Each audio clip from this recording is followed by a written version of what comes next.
Hello viewers, welcome back to my channel. আশা করি সবাই ভালো আছেন। আমার চ্যানেলের সব ভিউয়ার্স এবং সাবস্ক্রাইবারদেরকে অসংখ্য অসংখ্য ধন্যবাদ ধৈর্য সহকারে আমার পাশে থাকার জন্য।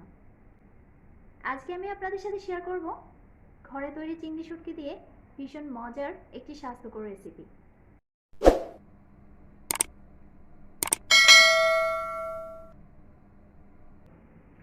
চুলায় একটি ফ্রাই প্যান প্রিহিট করে নিয়েছি।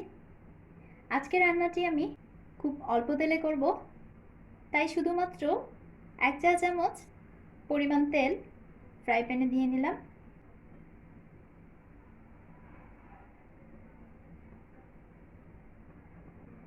দিয়ে দিচ্ছি আগে থেকে কেটে রাখা একটি ছোট সাইজের পেঁয়াজ আর 4-5 কোয়া রসুন।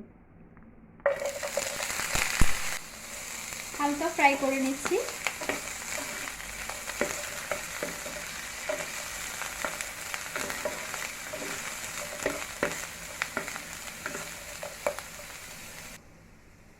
অ্যাড করে দিচ্ছি ঘরে তৈরি কিছু চিংড়ি শুটকি। চিংড়ি শুটকিগুলো আমি কেটে গরম পানি দিয়ে ভিজিয়ে রেখেছিলাম। ঘরে কিভাবে চিংড়ি শুটকি তৈরি করতে হয় তা আমার চ্যানেলে দেয়া আছে, আপনারা দেখে নিতে পারেন, অথবা এই ভিডিওর উপরে স্ক্রিনে লিংক দেওয়া আছে, আপনারা দেখে নিতে পারবেন। হালকা ফ্রাই করে নিচ্ছি।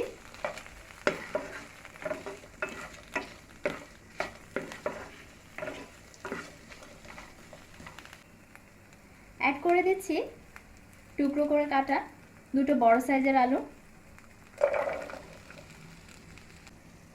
টুকরো করে কাটা একটি বড় সাইজের কাঁকরোল। একসাথে ফ্রাই করে নিচ্ছি।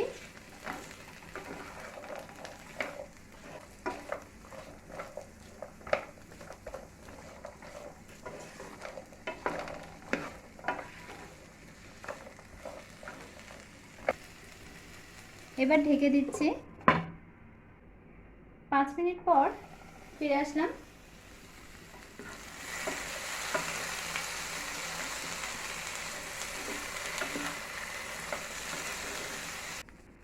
এবার অ্যাড করে দিচ্ছি একটি বাটির 2/3 পরিমাণ টুকরো করে কাটা মিষ্টি কুমড়া। আবার একটু নেড়ে চেড়ে দিচ্ছি।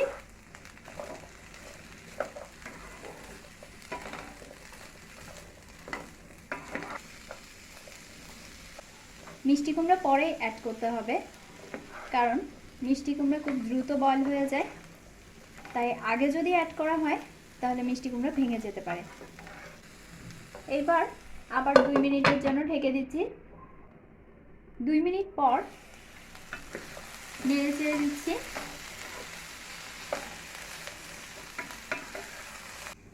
অ্যাড করে দিচ্ছি 1/5 চা চামচ জিরা বাটা, 1/2 চা চামচ হলুদ, 1 চা চামচ লাল মরিচের গুঁড়া, দিয়ে দিচ্ছি পরিমাণ মতো লবণ। মশলাগুলো মিশিয়ে নিচ্ছি।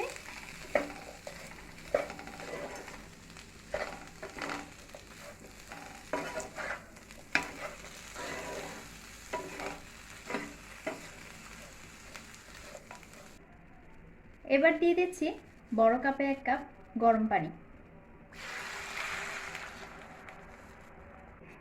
নেড়ে চেড়ে মিশিয়ে নিচ্ছি। খুব বেশি নাড়াচাড়া করা যাবে না, তাতে মিষ্টি কুমড়া ভেঙে যেতে পারে। টুকরো করে কাটা দুটো কাঁচামরিচ দিয়ে দিচ্ছি। এবার ঢেকে দিচ্ছি।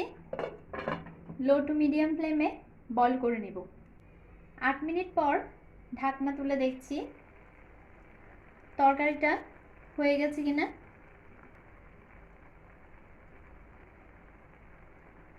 তরকারিটা হয়ে গেছে, খুব সুন্দরভাবে সব বয়ল হয়ে গেছে। এবার আমি চুলা অফ করে দিচ্ছি। এভাবে আপনারা খুব অল্প সময়ে বাসায় তৈরি চিংড়ি শুটকি দিয়ে তৈরি করে নিতে পারেন ভীষণ মজার হেলদি একটি রেসিপি। আশা করি রেসিপিটি আপনাদের ভালো লাগবে। ধন্যবাদ সবাইকে।